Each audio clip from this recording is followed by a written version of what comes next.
रहीम अस्सलाम वालेकुम नाज़रीन, आप यूट्यूब चैनल देख रहे हैं। मैं इमरान ख़ान हूँ। लास्ट जो 24 से 36 घंटे हैं, इनमें ख़त्ते में जंग बहुत तेज़ हो गई है और इस वक्त जो ताज़ा मनाज़र आए हैं, रात के जिस पहर में, आखिरी पहर में मैं ये वीडियो रिकॉर्ड कर रहा हूँ, तो अब जो मनाज़र आए हैं इसराइल से, वो बहुत खौफनाक है।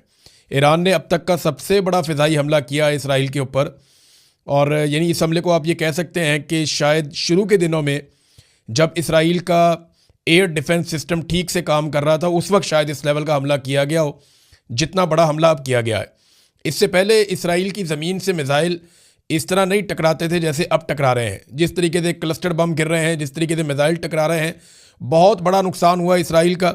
और इसराइल के अंदर टारगेट्स को हिट कर रहा है ईरान, यानी उसको अपने अहदाफ का पता है जिन्हें हिट कर रहा है। मैं आगे जाके आपको खबर दूंगा और आपको बताऊंगा कि किस तरीके से ये किया जा रहा है। बहरहाल ये फुटेज दो तरफ से आई, एक ईरान की तरफ से आई। जब ईरान से हमला किया गया तो ये एक बहुत बड़ा हमला था। बहुत सारे मिसाइल हथियार एक साथ लॉन्च किए गए इसराइल पे हमले के लिए, और उसके बाद जो ईरानी फ़ौज है वो वहाँ पे नारेबाजी कर रही थी, उन्होंने शुक्रिया अदा किया अल्लाह ताला का। और उसके बाद इसराइल के मनाजिर जो हैं वो आते हैं तो वो बड़े ही खौफनाक है। वहाँ पे तो ऐसा लग रहा है कि आसमान से आग की बारिश हो रही है, जिस तरीके से वहाँ पे बम गिर रहे हैं। और सोशल मीडिया पे हर तरफ ये तहलका मचा हुआ है कि ये बहुत बड़ा हमला था ईरान की जानिब से इसराइल पर। ईरान ने इसराइल पर ये हमला किस वक्त किया? ये हमला उस वक्त किया जब डोनाल्ड ट्रंप की जानिब से ये दावा सामने आया कि अब ईरान की कैपेसिटी ख़त्म हो गई है और 100% ईरान फारग हो चुका है। यानी मैं आपको पढ़ के सुनाता हूँ डोनाल्ड ट्रंप ने क्या पोस्ट की है। बहुत से ममालिक ख़ास तौर पर वो जो ईरान की जानिब से आबनाए हरमज़ को बंद करने की कोशिश से मुतासर हुए हैं, अमरीका के साथ मिलकर अपने जंगी जहाज़ भेजें ताकि इस आबनाए को खुला और महफूज रखा जा सके। हम पहले ही ईरान की फ़ौजी सलाहियत को 100% तबाह कर चुके हैं, लेकिन इनके लिए 1 या 2 ड्रोन भेजना या बारूदी सुरंग गिराना या आबी गुजरगाह के अंदर या इसके साथ कहीं कम फासले तक मार करने वाले हथियार चलाना या मिसाइल दागना, ये अभी उनके लिए आसान है, चाहे वो कितनी ही बुरी तरह शिकस्त क्यों ना खा चुके हों।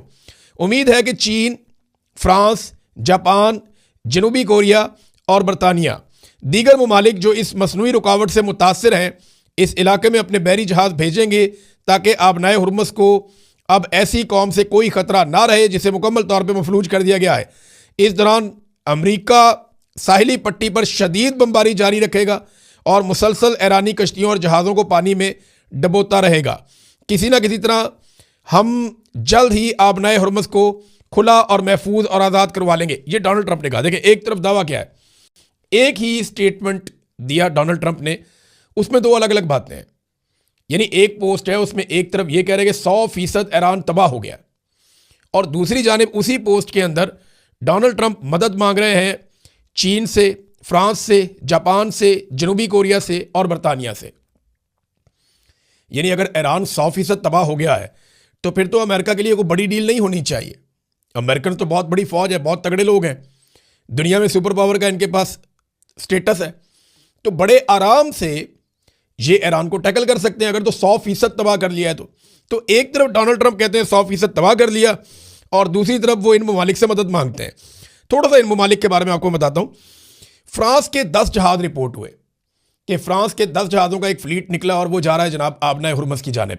लेकिन बाद में फ्रांस से स्टेटमेंट आया, नहीं जी नहीं, हम दिफाई नुक्ता नज़र से जा रहे हैं, हमारा किसी पे कोई अटैक करने का इरादा नहीं है, और जहां बताया जा रहा है वहां नहीं जा रहे।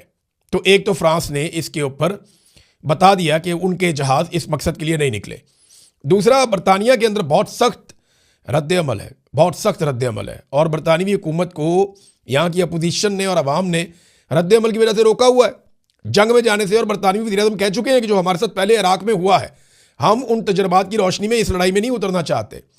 और चाइना ने डोनाल्ड ट्रंप की जो ऑफर है या जो डोनाल्ड ट्रंप की जो डिमांड है या रिक्वेस्ट है, उसको मुस्तरद कर दिया। चाइना ने साफ कहा, जनाब हम कोई लड़ाई लड़ने नहीं जा रहे, और ये जो बात कर रहा है अमेरिका के आबनाए हुर्मुज़ को जाके खिलाएं और अपने फौजी भेजें और अपनी मिलिट्री को वहाँ भेजें, तो हम ये नहीं करने जा रहे। चाइना ने साफ इनकार कर दिया। जनूबी कोरिया जो है वो अमेरिका के साथ जंगी मशकें कर रहा है, वो बताता हूँ मैं आपको आगे जाके। और जापान पहले कह चुका है वो इस लड़ाई का हिस्सा नहीं बनना चाहता। तो जिन को डोनाल्ड ट्रंप ने बुलाया वो तो लड़ाई का हिस्सा बनना नहीं चाहते।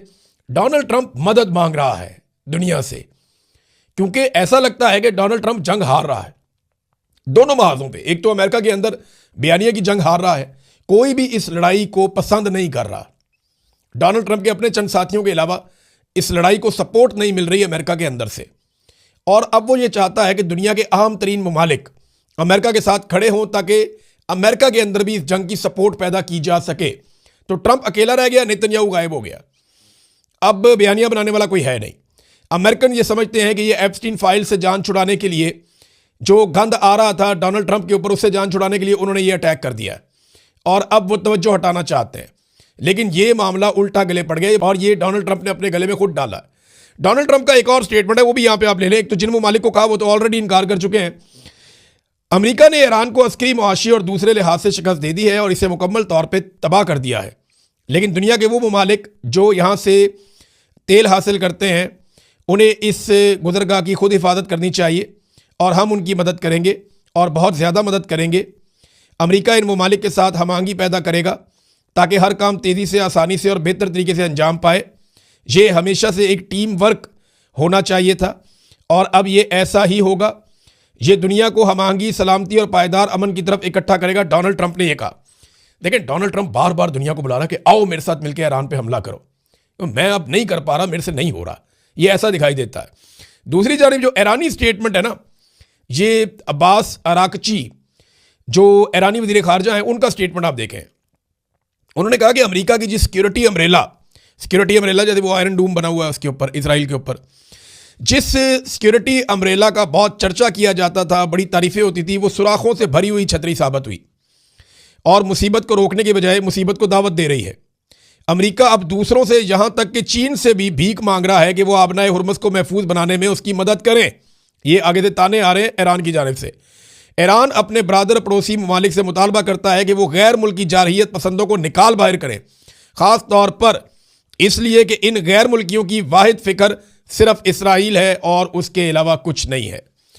अब नाज़रीन, एक और भी वार्निंग दी है ईरान ने इस खित्ते के अंदर और ये बहुत अहम है और ये रिपोर्ट हुई है। और रिपोर्ट ये हुई है कि पासदारान इनकलाब यानी ईरान की जो फोर्स है, उसने खित्ते में मौजूद बड़ी अमरीकी कंपनियों को इलाका खाली करने के लिए तंबीह कर दी है और वार्निंग जारी कर दी है कि इलाका खाली कर दें।